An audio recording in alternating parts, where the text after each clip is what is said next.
തെരഞ്ഞെടുപ്പ് ഫലം പുറത്തു വരുമ്പോൾ കനത്ത പരാജയം ഏറ്റുവാങ്ങേണ്ടി വരുന്ന മുൻ MLA PV അൻവറിന്റെ രാഷ്ട്രീയ ഭാവി ഇനി ഇരുളിലേക്കോ? UDFനൊപ്പം നിൽക്കുകയും ആര്യാടൻ ഷൗക്കത്തിനെ വിജയിപ്പിക്കാൻ ഒപ്പം നിൽക്കുകയും ചെയ്തിരുന്നുവെങ്കിൽ അൻവറിന് കേരളത്തിന്റെ രാഷ്ട്രീയ ഭൂപടത്തിൽ അർഹമായ സ്ഥാനം തന്നെ ലഭിക്കുമായിരുന്നു.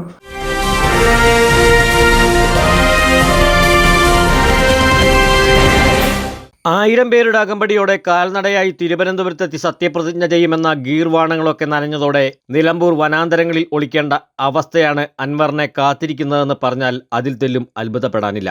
അൻവർ പ്രതിഭാസത്തിന് ഈ ഉപതെരഞ്ഞെടുപ്പോടെ അന്ത്യമാവുകയാണ്. അഭിപ്രായ സ്ഥിരതയില്ലാതെ വായിൽ തോന്നുന്നതെല്ലാം വിളിച്ചു പറഞ്ഞു നടന്ന അൻവറിനെ സ്വന്തം നാവ് തന്നെ വരുത്തിവച്ചിരിക്കുന്ന വിനകൾ ചെറുതല്ല. CPMന്റെ 40% വോട്ട് നേടാൻ കഴിഞ്ഞില്ലെങ്കിൽ തന്റെ ഇരു ചെവികളും അറുത്തെറിയുമെന്ന് പറഞ്ഞ അൻവറിന്റെ വാക്കുകൾ രാഷ്ട്രീയ കേരളം കേട്ടതാണ്.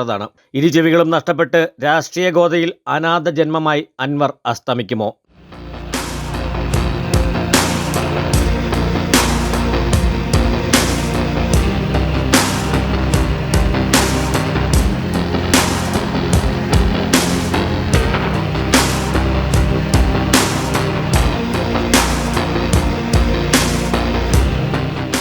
മമ്പാട് MES കോളേജിലും മലബാർ ക്രിസ്ത്യൻ കോളേജിലുമായി വിദ്യാഭ്യാസം പൂർത്തിയാക്കിയ ശേഷം ബിസിനസ് രംഗത്തേക്ക് ഇറങ്ങിയ PV അൻവർ തന്റെ കഠിനാധ്വാനത്തിലൂടെയാണ് വലിയൊരു ബിസിനസ് സാമ്രാജ്യം തന്നെ പടുത്തുയർത്തിയത്. പണവും പ്രശസ്തിയും ആയതോടെ രാഷ്ട്രീയത്തിലും ഒരു കൈനോക്കിയാലോ എന്ന ചിന്ത ഏറനാട് നിയമസഭാ മണ്ഡലത്തിലെ DIC സ്ഥാനാർത്ഥിത്വത്തിലേക്കാണ് കലാശിച്ചത്. അന്ന് 40,000-ഓളം വോട്ട് പിടിച്ച PV അൻവർ പിന്നീട് രാഷ്ട്രീയ കളരിയിൽ ശ്രദ്ധേയനായി. മലപ്പുറം ജില്ലാ പഞ്ചായത്ത് തെരഞ്ഞെടുപ്പിലും വിജയിച്ച അൻവറിനെ നിലമ്പൂർ മണ്ഡലത്തിൽ ഇടതുമുന്നണിയുടെ സ്വതന്ത്ര സ്ഥാനാർത്ഥിയായി മത്സരിപ്പിക്കാൻ CPM തീരുമാനിച്ചതോടെ PV അൻവറിന്റെ പ്രഭാവം വർദ്ധിച്ചു. 2016 തെരഞ്ഞെടുപ്പിൽ ആര്യാടൻ മുഹമ്മദിന്റെ മകൻ ആര്യാടൻ ഷൗക്കത്തിനെ 10,000-ലേറെ വോട്ടുകൾക്കാണ് അൻവർ അടിയറവ് പറയിപ്പിച്ചത്.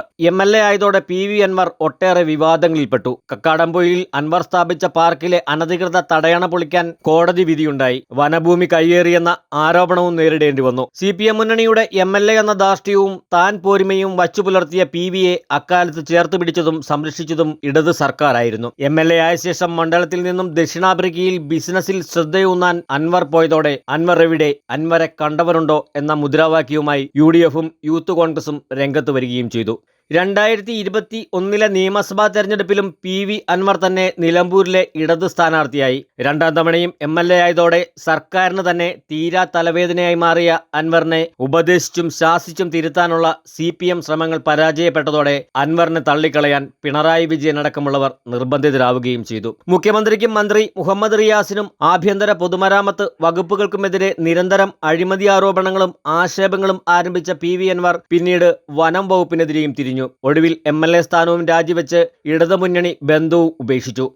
രാജിവെച്ചതിനു ശേഷമുള്ള കാലം മുഴുവൻ അൻവർ മുഖ്യമന്ത്രിയെയും സർക്കാരിനെയും നിരന്തരം അധിക്ഷേപിക്കാൻ തുടങ്ങി.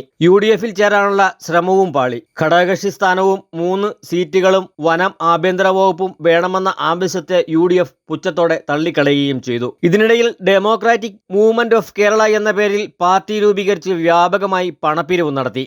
തെരഞ്ഞെടുപ്പ് മത്സര രംഗത്തേക്കില്ലെന്നും താനിപ്പോൾ ദരിദ്രനാണെന്നും പറഞ്ഞ് പത്രസമ്മേളനം നടത്തുന്നതിന്റെ തലേ ദിവസം തന്നെ നിലമ്പൂർ നിയമസഭ ഉപതെരഞ്ഞെടുപ്പിൽ മത്സരിക്കാൻ വേണ്ടി നാമനിർദ്ദേശ പത്രിക പൂരിപ്പിച്ച് ഫോട്ടോയും പതിച്ച് ഒപ്പിട്ട് വെച്ച അൻവറിന്റെ കൂർമ്മബുദ്ധിയെ പ്രശംസിക്കാതെ വയ്യ. വെളുക്കാൻ തച്ചത് പാണ്ടായി എന്ന അവസ്ഥയിലാണ് അൻവർ എന്ന് പറയാതെ വയ്യ. നിലമ്പൂരിന്റെ MLA ആയി ഇപ്പോഴും തുടരാമായിരുന്നിട്ടും തനിക്ക് ലഭിച്ച പദവിയുടെയും അംഗീകാരത്തിന്റെയും ഭാഗമായ നിയമസഭാ അംഗത്വം ഒരാവേശത്തിന് വലിച്ചിറങ്ങിയിറങ്ങുമ്പോൾ മുന്നോട്ടുള്ള വഴികളിൽ ഇത്രത്തോളം ഇരുൾ വീഴുമെന്ന് അൻവർ സ്വപ്നത്തിൽ പോലും കരുതിയിട്ടുണ്ടാവില്ല. UDFിനൊപ്പം നിന്ന് അവർ തീരുമാനിക്കുന്ന സ്ഥാനാർത്ഥിയെ വിജയിപ്പിക്കാൻ മുന്നിൽ നിൽക്കുകയും തെരഞ്ഞെടുപ്പിന് ശേഷം മുന്നണിയുടെ ഭാഗമാവുകയും ചെയ്തിരുന്നെങ്കിൽ അൻവറിന്റെ രാഷ്ട്രീയ ഭാവി ഇരുളിൽ ആവുമായിരുന്നില്ല. ചെവികൾ മുറിക്കുമെന്ന് പറഞ്ഞതും തിരുവനന്തപുരം വരെ കാൽനടയായി ചെന്ന് സത്യപ്രതിജ്ഞ ചെയ്യുമെന്നതുമൊക്കെയുള്ള അൻവറിന്റെ പ്രഖ്യാപനങ്ങളും നടക്കാത്ത കാര്യങ്ങളാണെന്ന് ആർക്കും മനസ്സിലാകും. വാ പോയ കോടാലിയായും കെട്ടുപോയ ചൂട്ടുകറ്റയായും അൻവറിനെ ആരെങ്കിലും വിശേഷിപ്പിച്ചാൽ അതിൽ തെല്ലും പതിരില്ലെന്നേ പറയാൻ കഴിയൂ. A to Z news Malayalam 24.